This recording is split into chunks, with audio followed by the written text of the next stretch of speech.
আজি উপস্থিত আছো এখন ছবিৰ সন্মুখত, এখন চিত্ৰৰ সন্মুখত। দেখিছেনে পিছফালে আছে এখন চিত্ৰ আৰু সন্মুখত মই দেৱজিৎ বৰুৱা আপোনালোকৰ। কিন্তু আপোনালোকে সকলোৱে চিনি পায় অসমৰ এজন খুব প্ৰখ্যাত চিত্ৰশিল্পী, নাম হৈছে নীলিম মহন্ত। নীলিম মহন্তৰ হাতৰ পৰশত যাদু আছে, মানে হাতত যাদু আছে। কিন্তু আজি নীলিম মহন্তক আপোনালোকক চিনাকি কৰি দিবলৈ ওলোৱা নাই। মোৰ পাছফালে যিখন ছবি আছে প্ৰথমতে আপোনালোকক দেখাই ল'বলৈ চেষ্টা কৰিম। এজন বাগানীয়া সম্প্ৰদায়ৰ ল'ৰা, প্ৰতিভা কেতিয়াও লুকাই নাথাকে। এই অসমতে, এই অসম মুলুকতে এনে প্ৰতিভা আছে যিবোৰ প্ৰতিভাই হয়তো আমাৰ কেতিয়াবা হৃদয়ত সাজ বহুৱাই যায়। তেনে এজন আজি ল'ৰাৰ সৈতে আজি কথা পাতিবলৈ লৈছোঁ, এজন শিল্পীৰ সৈতে কথা পাতিবলৈ লৈছোঁ। ভিডিঅ'টো আপোনালোকে শ্বেয়াৰ কৰি দিব প্লিজ, কাৰণ এনেকুৱা প্ৰতিভা অসমৰ চুকে কোণে পৰি আছে। আমাৰ দায়িত্ব আৰু কৰ্তব্য আছে যে আমি তেওঁলোকক আগুৱাই নিওঁ, এটা পৰিচয় দিওঁ। এই ছবিখন যিখন আপোনালোকে দেখি আছে, মই ক'ম প্ৰথমতে ছবিখন সম্পূৰ্ণ হোৱা নাই, কিন্তু এই ছবিখনৰ আঁৰৰ ব্যক্তিজন মই নহয়, কিন্তু এই ব্যক্তিজন হৈছে এই ল'ৰাজন। তেওঁৰ নাম হৈছে যাদৱ ঘাটুৱাৰ আৰু বাগানীয়া সম্প্ৰদায়ৰ এজন ল'ৰা। আৰু অকণমান আমি কথা পাতিবলৈ চেষ্টা কৰিম। যাদৱ, তোমাৰ মানে এই ছবিখন মই পিছত ক'ম যে কি আঁকিছে, সকলোৱে বুজি পাইছেই দেখি, কিন্তু ইমান সুন্দৰকৈ যে তুমি আঁকা ছবিখিনি, ক'ৰবাত শিকিছিলা নাই? প্ৰথমতে সেইটো প্ৰশ্নহে আমাক লাগে।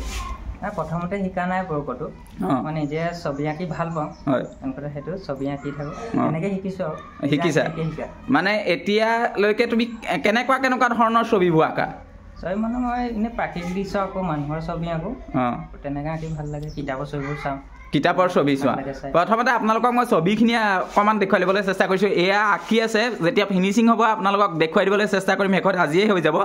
এয়া হৈছে আমাৰ অতি মানে সকলোৰে চিৰপৰিচিত আমাৰ অসমৰ মহিয়সী নাৰী জয়মতী, তেওঁৰ 2 পুত্ৰ।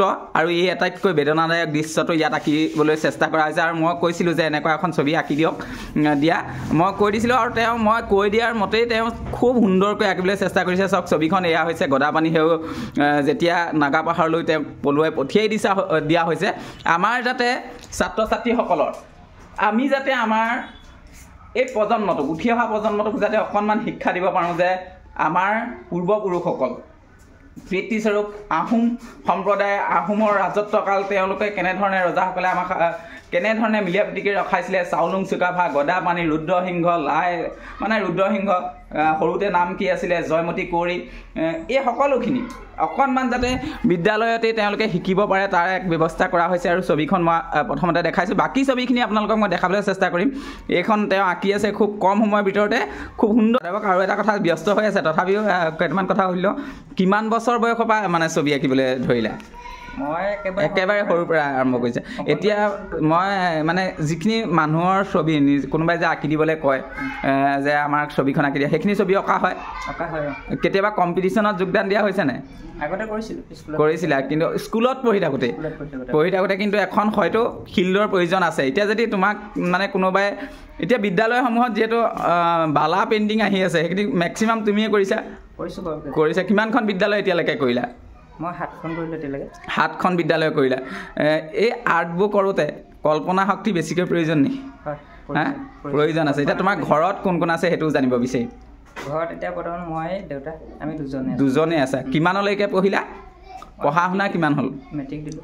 মেট্ৰিকৰ পিছত পঢ়িবলৈ আৰ্থিকভাৱে মানে টকা পইচাৰ অভাৱ হ'ল ন? তাৰপিছত এই বিদ্যাটো সৰুৰ পৰা নিজাকৈ অংকন কৰি পেলাই এইটো হ'লগৈ।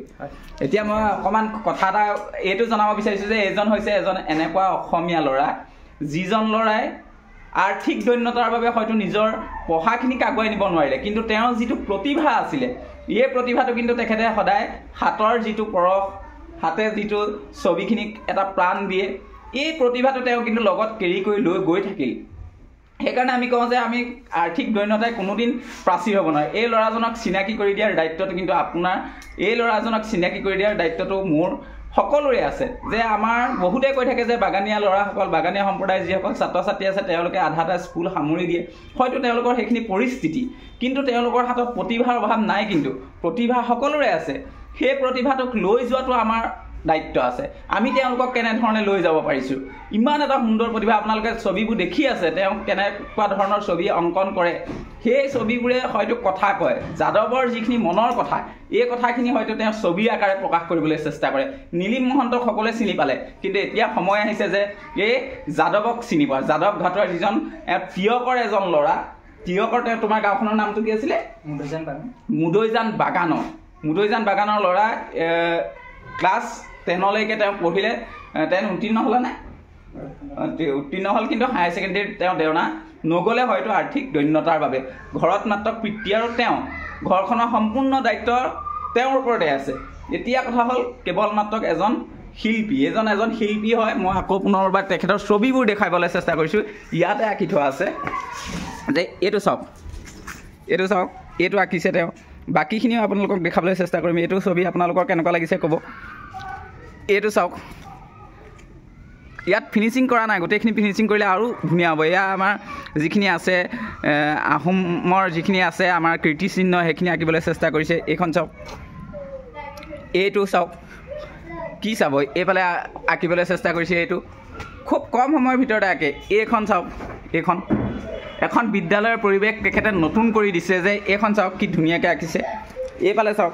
এয়া খুব সুন্দৰকৈ আঁকিবলৈ চেষ্টা কৰিছে এইখিনি ইয়াত চাওক মানে এইফালে চাওক গোটেইখিনি আঁকিবলৈ চেষ্টা কৰিছে এতিয়া আমাৰ শেষৰ কথাটো এইটোৱে যে আমাৰ এই ভিডিঅ'টো বনোৱাৰ উদ্দেশ্যটো এটা যে এই ল'ৰাজনে এটা চিনাকি পাওক এই ল'ৰাজনে যেনেকৈ ঘৰখন চলাই আছে সেই ঘৰখন যাতে তেওঁ খুব সুন্দৰকৈ চলাব পাৰে তেওঁৰ যাতে প্ৰতিভাটো অসমবাসীয়ে চিনি পায় সকলোৱে তেওঁৰ ওচৰলৈ আহক তেওঁ খুব সুন্দৰকৈ এই চিত্ৰসমূহ অংকন কৰে তেওঁৰ এই প্ৰতিভাটোক আমি অসমবাসীৰ আগতেই নহয় সকলোৰে আগত পৰিচয় কৰা দিয়াটো আমাৰ কৰ্তব্য আৰু যদি আপোনালোকৰ ঘৰত কিবা আৰ্ট বা পেইণ্টিং ঘৰত কৰা নে ঘৰতো কৰা আৰু বা কিবা যদি সামাজিক অনুষ্ঠান আছে তেতিয়াহ'লে তেখেতৰ লগত যোগাযোগ কৰিব পাৰে যিহেতু আমি বহিৰাগত কিছুমান মানুহক কাম দিয়াতকৈ আমাৰ অসমীয়া ল'ৰাই যিখিনি কাম কৰি আছে তেওঁলোকক আমি ইনস্পায়াৰ কৰাটো তেওঁক কাম দিয়াটো আমাৰ কিন্তু খুব মানে ভাল কথা মই ভাবোঁ আমাৰ অসমীয়াখিনিক আগুৱাই নিয়াটো ভাল কথা আৰু তেওঁক যদি কণ্টেক্ট কৰিব বিচাৰে যাদৱ নাম্বাৰটো কৈ দিয়া এবাৰ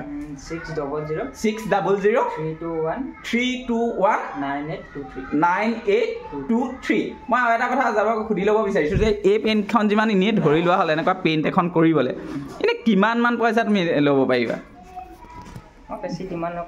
ডিমাণ্ড নকৰা একো ডিমাণ্ড নাই যে যিহেতু যিমানটো খৰচ এটা সাধাৰণ পইচাত তেখেতে আৰ্টখিনি কৰে ইয়াতকৈ খুব ধুনীয়া আৰ্ট কৰিব পাৰে কাৰণ ইয়াত বহুতখিনি আৰ্ট কৰিছে সেইকাৰণে তেওঁ অলপ সময়ো কম হৈছে কিন্তু আৰ্টখিনি চাওক তথাপিতো এয়া সহজ সৰল এটা ল'ৰা যিটো ল'ৰাই হয়তো খুব সুন্দৰকৈ ছবিবোৰ আঁকিবলৈ চেষ্টা কৰিছে আমাৰ দায়িত্ব আছে শেষত মই এটাই কৈছোঁ যে নীলিম মহন্তক সকলোৱে চিনি পালে কিন্তু এতিয়া সময় হৈছে যাদৱ ঘাটোৱাৰক চিনি পোৱাৰ ছবিখনৰ সন্মুখৰ পৰা আপোনালোকৰ পৰা বিদায় ল'ব লাগিব আপোনালোকে যদি ভিডিঅ'টো ভাল পালে তেতিয়াহ'লে শ্বেয়াৰ নিশ্চয় কৰিব শ্বেয়াৰটো কৰিব বাকী একো কৰিব নালাগে কাৰণ মোৰ কাৰণে নহয় এই ল'ৰাজনৰ কাৰণে এই ছবিখনৰ সন্মুখৰ পৰাই আৰম্ভ কৰিছিলোঁ ইয়াৰ পৰাই শেষ কৰিছোঁ তেতিয়াহ'লে আপোনালোকৰ দায়িত্ব এতিয়া আছে যে শ্বেয়াৰ কৰি দিয়ক আৰু যদি আপোনালোকে ভাল লাগিছে যদি এনেকুৱা ভিডিঅ'বোৰ চাই থাকিব মন যায় তেতিয়াহ'লে ছাবস্ক্ৰাইব এটা কৰি ল'ব পাৰে ইউটিউবত চাই আছে যেতিয়া আৰু যদি ফেচবুকত চাই আছে তেতিয়াহ'লে ফ'ল'টো নিশ্চয় কৰি ল'ব থেংক ইউ